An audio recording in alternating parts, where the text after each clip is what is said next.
What do all acids and all bases have in common. हम ये जो हमारा आज का टॉपिक है ना, हम इसमें पढ़ने वाले हैं कि सभी एसिड्स और सभी बेसिस में क्या कॉमन होता है, यानी कि ऐसी कौन सी चीज़ है जो सभी एसिड्स के लिए कॉमन है और ऐसी कौन सी चीज़ है जो सभी बेसिस के लिए कॉमन है। ठीक ना। तो पहले एसिड्स के लिए देख लेते हैं। हमने एक एक्टिविटी 2.3 परफॉर्म की थी जिसमें हमने एसिड का मेटल के साथ में रिएक्शन करवाया था और वहाँ पर हाइड्रोजन गैस प्रोड्यूस हो रही थी। तो हम इससे ये प्रतीत होता है कि हाइड्रोजन जो है वो सभी एसिड्स के लिए कॉमन है। ठीक ना।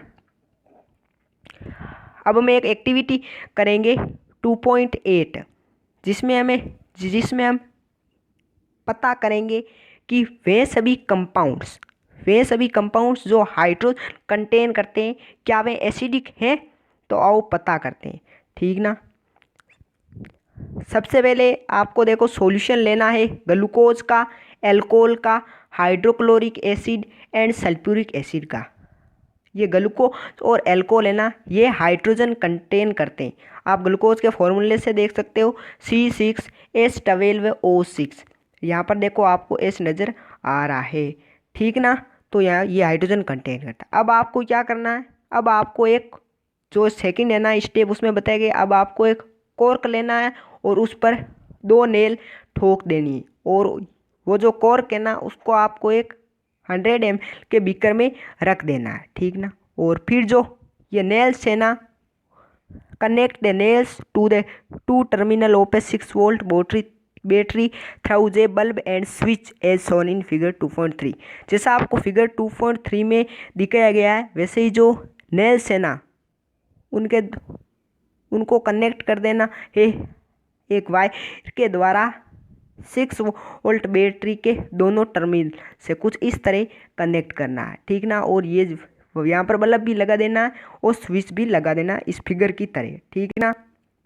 फिर क्या करना है, अब आपको जो इस स्टेप में करना है कि जो ये कॉर्क है ना इस पर आपको कुछ डाइल्यूट HCl की बारिश करानी, यानी कि आपको डाइल्यूट HCl डालना उस बीकर में। ठीक ना।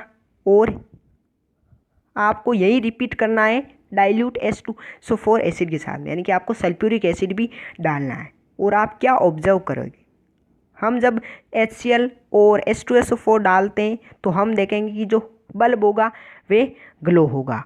ठीक ना। अब आपको इस स्टेप में क्या करना है, आपको एक्सपेरिमेंट रिपीट करना है ग्लूकोज एंड एल्कोहल सॉल्यूशन के साथ। अब आप क्या ऑब्जर्व करते हो। ठीक ना।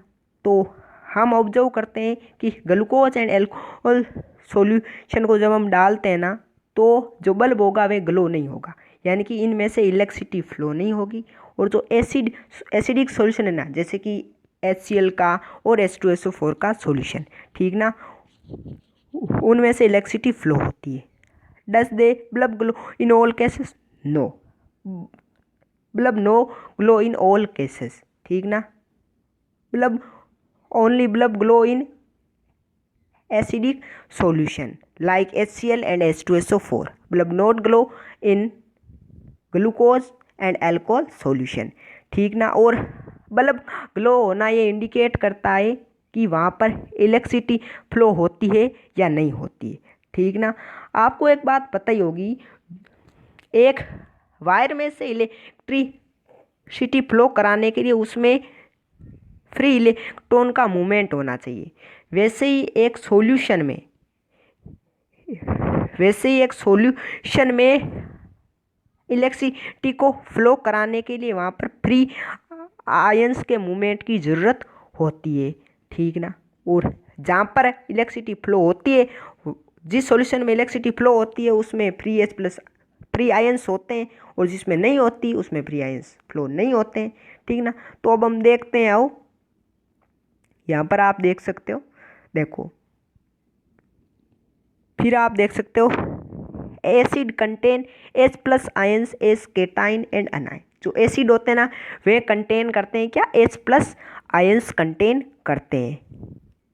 वो आयंस पॉजिटिव भी हो सकते हैं, नेगेटिव भी हो सकते हैं। जो पॉजिटिव होते हैं उन्हें कहते हैं केटाइन, जो नेगेटिव होते हैं उन्हें कहते हैं अनाइन। ठीक ना, आप समझ होंगे। जैसे कि आप देख रहे हो जो HCl है ना, जो HCl उसका आप अनाइन है Cl नेगेटिव, जो नाइट्रिक एसिड है उसका आपके अनाइन है NO-3, ठीक ना। और जो H2SO4 है उसका ये है, और जो एसिटिक एसिड है उसका ये है, ठीक ना। और जब आप भी H+ आयंस लिखो ना, तो आप सिर्फ H+ आयंस लिखोगे तो वो सही नहीं माना जाता, आपको साथ में एक्यूस भी लगाना पड़ता है, क्योंकि H+ आयंस एक्यूस सॉल्यूशन में ही मिलता है, ठीक ना। तो हम ये कह सकते हैं कि सभी एसिड्स H+ आयंस प्रोड्यूस करते हैं एक्यूस सॉल्यूशन में, और यही H+ आयंस उन एसिड की एसिडिक प्रॉपर्टीज़ के जिम्मेदार होते हैं, ठीक ना। अब हमें एसिड और बेस दोनों की प्रॉपर्टी मिल गई, ये आपको एक्टिविटी बेस के साथ में भी करनी है। तो आप पाओगे कि जो, अब मैं बता देता हूँ एसिड और बेस दोनों में क्या कॉमन है। जो सभी एसिड्स हैं वे H+ आयंस प्रोड्यूस करते हैं, ठीक ना। और जो सभी बेसेस हैं वो हाइड्रो ऑक्साइड आयंस प्रोड्यूस करते हैं, ठीक ना, वो OH नेगेटिव आयंस। और आपको साथ में एक्यूस भी लिखना है, ठीक ना, नहीं तो वो सही नहीं माना जाएगा। और एसिड की एसिडिक प्रॉपर्टीज के लिए जो H+ आयंस होते हैं ना, ये जिम्मेदार होते हैं, और बेस की बेसिक प्रॉपर्टीज के लिए हाइड्रो ऑक्साइड आयंस जिम्मेदार होते हैं, ठीक ना। तो हमने हमारा आज का टॉपिक पढ़ लिया है कि सभी एसिड्स और सभी बेसिस में क्या कॉमन होता है। तो आपको पूरा समझ में आ गया, तो फिर देर किस बात की, जा पढ़ ले।